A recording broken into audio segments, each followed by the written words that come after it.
guys আজি 4 number ৰোজা গ'ল আলহামদুলিল্লাহ সকলোৰে ভালে গ'ল চাগে আমাৰো ভালে গ'ল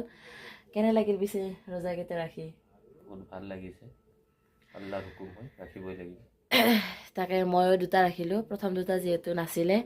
আৰু আলহামদুলিল্লাহ এইকেইদিন যাতে আৰু ভালে ভালে ৰোজাকেইটা ৰাখিব পাৰোঁ এই 28টা ৰোজা আল্লাহ যাতে ভালে ভালে পাৰ কৰাই লৈ যায় ইবাদতৰ সৈতে আল্লাহৰ তাত দোৱা কৰিব আপোনালোকেও মই সকলোৰে কাৰণে দোৱা কৰিম ইনশাআল্লাহ আৰু আজি 4 নম্বৰ ৰোজা হয় আৰু চেহেৰি খাব উঠিবই লাগিব এতিয়া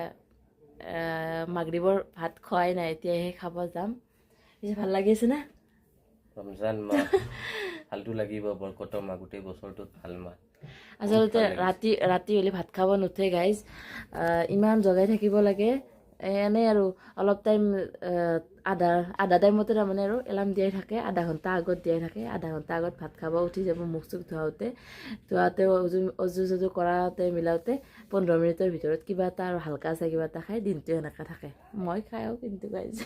আপোনালোকে মোৰ দৰে কৰে নাই নুঠে কিন্তু বহুত লেট কৰি থাকে